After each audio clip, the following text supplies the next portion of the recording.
ಜನಸಂಖ್ಯೆ ಜಾಸ್ತಿ ಆಗ್ತಾ ಇದ್ದಂತೆ ಬೇಕಾಗಿರುವಂತ ಐಟಮ್ಗಳ ಬೆಲೆಗಳು ಜಾಸ್ತಿ ಆಗ್ತಾ ಇದೆ. ಕಾರಣ ಏನಪ್ಪಾ ಅಂತಂದ್ರೆ ಬೆಳೆಯುವವರು ಕಡಿಮೆ ಇರ್ತಾರೆ, ತಗೊಳ್ಳೋರು ಜಾಸ್ತಿ ಇರ್ತಾರೆ. ಯಾಕೆ ಬೆಳೆಯೋರು ಕಡಿಮೆ ಇರ್ತಾರೆ ಅಂತಂದ್ರೆ ಟೆಕ್ನಾಲಜಿ ಮುಂದೆ ಹೋದಂತೆ ಹಣದ ಅವಶ್ಯಕತೆ ಜಾಸ್ತಿ ಇರೋದ್ರಿಂದ ಎಲ್ಲರೂ ಸಿಟಿಗೆ ಬಂದು ಕೆಲಸ ಮಾಡೋರು ಆಗಿರೋದ್ರಿಂದ ಹಳ್ಳಿ ಕಡೆ ಬೆಳೆಗಳನ್ನ ಬೆಳೆಯೋರು ಕಡಿಮೆ ಆಗಿರೋದ್ರಿಂದ ಈ ನಮ್ಗೆ ಬೇಕಾಗಿರುವಂತ ಐಟಮ್ಗಳೆಲ್ಲ ರೇಟ್ ಜಾಸ್ತಿ ಆಗುತ್ತೆ. ವಿಶೇಷ ಹಬ್ಬಗಳಲ್ಲಿ ಬಾಳೆಹಣ್ಣು ಎಲ್ಲರಿಗೂ ಬೇಕಾಗಿರುತ್ತೆ, ಅದು ಎಲ್ಲರಿಗೂ ಒಂದೇ ಸಲ ಬೇಕಾಗಿರೋದ್ರಿಂದ ಈ ಹಣ್ಣಾಗೋದು ಸ್ವಲ್ಪ ಲೇಟ್ ಆಗುತ್ತೆ. ಅದಕ್ಕೋಸ್ಕರ ಏನ್ ಮಾಡ್ತಾರೆ ಅಂತ ಅಂದ್ರೆ ನೋಡಿ, ಕೆಮಿಕಲ್ ನ ಹಚ್ಬಿಟ್ಟು ಇಮಿಡಿಯೇಟ್ ಒಂದೇ ನಿಮಿಷದಲ್ಲಿ ಬಾಳೆಕಾಯಿನ ಹಣ್ಣು ಮಾಡೋ ತರ ಮಾಡ್ತಿದ್ದಾರೆ. ಇದು ಇತ್ತೀಚಿನ ದಿನಗಳಲ್ಲಿ ಜಾಸ್ತಿ ಆಗಿದೆ. ಯಾಕೆ ಅಂತಂದ್ರೆ ಪ್ರೊಡಕ್ಷನ್ ಜಾಸ್ತಿ ಹೋಗ್ಬೇಕಲ್ವಾ. ಈಗ ಬಾಳೆಕಾಯಿ ಇತ್ತು ಅಂತಂದ್ರೆ ಯಾರು ತಗೊಳಲ್ಲ ಪೂಜೆಗೆ, ಅಟ್ಲೀಸ್ಟ್ ಕಲ್ಲರ್ ಆದ್ರೂ ಬಂದ್ರೆ ಹಣ್ಣಾಗಿದೆ ನಾಳೆ ಹಣ್ಣಾಗುತ್ತೆ ಅಂತ ಹೇಳಿ ತಗೊಂಡೋಗ್ತಾರೆ. ಈ ತರದವ್ರನ್ನ ಕಂಡಿಡಿದು ಪೊಲೀಸರು ಹಿಡ್ಕೊಂಡಿದ್ದಾರೆ. ಈ ತರ ಮಾಡಬಾರ್ದು, ಕೆಮಿಕಲ್ ಅಲ್ಲಿ ಹಣ್ಣು ಮಾಡಬಾರ್ದು ಅಂತ.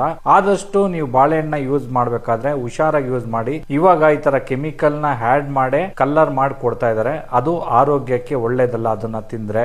ಮುಂಚೆ ಜನಗಳು ಏನ್ ಮಾಡ್ತಾ ಇದ್ರು ಅಂತಂದ್ರೆ ಊಟ ಆದ ನಂತರ ಒಂದು ಚುಕ್ಕಿ ಬಾಳೆಹಣ್ಣ ತಿಂದ್ರೆ ಜೀರ್ಣಾಂಗ ಚೆನ್ನಾಗಿರುತ್ತೆ, ಕ್ಲೀನ್ ಆಗಿ ಜೀರ್ಣ ಆಗುತ್ತೆ ಅಂತ ಹೇಳಿ ಡೈಲಿ ಒಂದು ಬಾಳೆಹಣ್ಣು ತಿಂತಾ ಇದ್ರು. ಇವಾಗ ಈ ತರ ಬಾಳೆಹಣ್ಣುಗಳನ್ನ ತಿನ್ನೋಕನೆ ಭಯ ಆಗುತ್ತೆ. ಯಾಕೆ ಅಂದ್ರೆ ಇಂಜೆಕ್ಷನ್ ಇಂದ ಹಣ್ಣು ಮಾಡೋರಿದ್ದಾರೆ, ಮತ್ತೆ ಈ ತರ ಕೆಮಿಕಲ್ ಹಾಕಿ ಹಣ್ಣು ಮಾಡೋರಿದ್ದಾರೆ. ಹಾಗಾಗಿ ನಾನಾ ರೀತಿ ಕಾಯಿಲೆಗಳು ಬರ್ತಾ ಇದಾವೆ. ಅದಕ್ಕೋಸ್ಕರ ಬಾಳೆಹಣ್ಣು ತಿನ್ನೋರು ಹುಷಾರಾಗಿ ನೋಡ್ಕೊಂಡು ಒಳ್ಳೆ ಕಡೆ ತಿಂದ್ರೆ ಒಳ್ಳೇದು. ನಿಮಗ್ ಗೊತ್ತಿರ್ಬೇಕು, ಇದು ಕಾಯಿ ತಗೊಂಬಂದು ನೀವು ಮನೇಲಿ ಇಟ್ಟರು ಪರವಾಗಿಲ್ಲ, ತನ್ನಷ್ಟಕ್ಕೆ ತಾನೇ ಹಣ್ಣಾಗುತ್ತೆ. ಆದ್ರೆ ಈ ತರ ಕೆಮಿಕಲ್ ಹಾಕಿ ಹಣ್ಣು ಮಾಡಿರೋಂಥದ್ದನ್ನ ತಿಂದ್ರೆ ರೋಗ ಖಂಡಿತವಾಗ್ಲೂ ಬರುತ್ತೆ. ನಿಮ್ಮ ಫ್ರೆಂಡ್ಸ್ ರಿಲೇಷನ್ಗೆ ದಯವಿಟ್ಟು ಈ ವಿಡಿಯೋನ ಶೇರ್ ಮಾಡಿ.